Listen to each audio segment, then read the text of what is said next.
Welcome back to my চ্যানেলে। আজকে আবারও একটা নতুন রেসিপি নিয়ে এসেছি তোমাদের জন্য, ভাজা ডিমের কালিয়া। এখানে দেখো দুটো ডিম ফাটিয়ে রেখেছি, তাতে পেঁয়াজ নুন হলুদ মাখিয়ে রেখেছি। এখানে নিয়েছি আদা বাটা, রসুন বাটা, পেঁয়াজ বাটা, টমেটো কুচি, ধনেপাতা কুচি আর কাঁচা লঙ্কা চেরা। এখানে মশলা দেবো আমি জিরে গুঁড়ো, ধনে গুঁড়ো, লঙ্কা গুঁড়ো, হলুদ গুঁড়ো।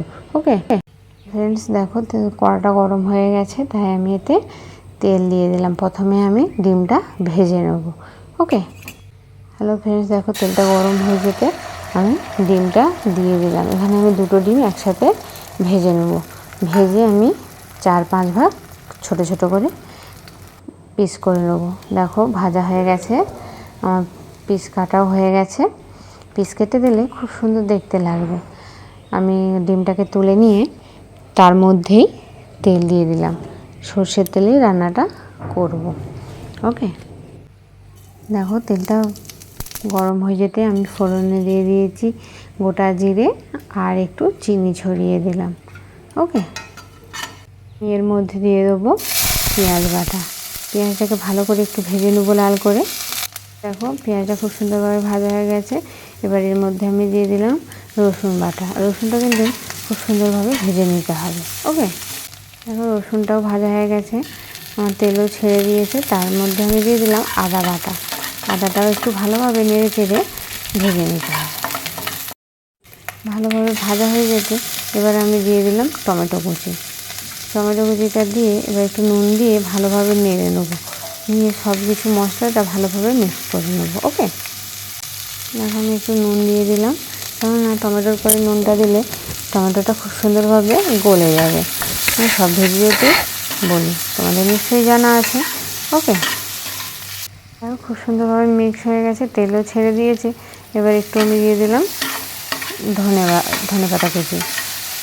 রান্নাটাই খুব একটা ঝামেলা নেই, কিন্তু খুব সুন্দর খেতে লাগবে। একবার প্লিজ বাড়িতে ট্রাই করে দেখো এভাবে, আর কমেন্ট করে জানিও কেমন হলো। আর আমি যে জিরে গুঁড়ো, ধনে গুঁড়ো, হলুদ গুঁড়ো, লঙ্কা গুঁড়ো রেখেছিলাম সেটা দিয়ে দিলাম, আর একটু বুলিয়ে জল দিয়ে দিলাম। ভালোভাবে একটু কষিয়ে নেবো।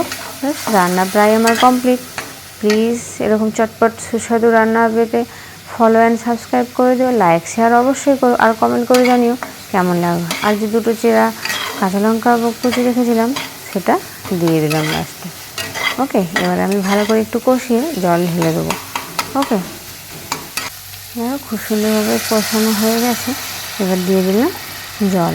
জল খুব একটা দেবো না, এটা একদম ডিমের সাথে বসা বসা করবো তো, ওই জন্য খুব একটা জল দিলাম না। ওকে, ডিমগুলো আমি দিয়ে দিলাম, ভাজা ডিমগুলো। এবার একটু নেড়ে চেড়ে গরম মশলা দিয়ে ব্যাস নামিয়ে নেবো। হয়ে গেল ডিমের কালিয়া। দেখুন চটপট সুস্বাদু রান্না পেতে প্লিজ ফলো অ্যান্ড সাবস্ক্রাইব করে দিও। ওকে, দেখো আমি একটু গরম মশলা খালি ছড়িয়ে দিলাম, ব্যাস রান্না আমার কমপ্লিট। দেখো খুব সুন্দরভাবে বসা বসা হয়ে গেছে। ডিমের রুটি, পরোটা, ভাত সবার সাথেই খাওয়া যাবে। ওকে, প্লিজ একবার বাড়িতে ট্রাই করো, আর কমেন্ট করে জানিও কেমন লাগলো। ফ্রেন্ডস, দেখো আমি সার্ভ করে দিয়েছি। ওপর থেকে একটু ধনেপাতা কুচি ছড়িয়ে দিলাম, আর একটা দিয়ে দেবো কাঁচা লঙ্কা চেরা। ওকে, দেখো চটপটে সুস্বাদু রান্না পেতে প্লিজ সাবস্ক্রাইব অ্যান্ড ফলো করে দিও। ওকে ফ্রেন্ডস, ধন্যবাদ।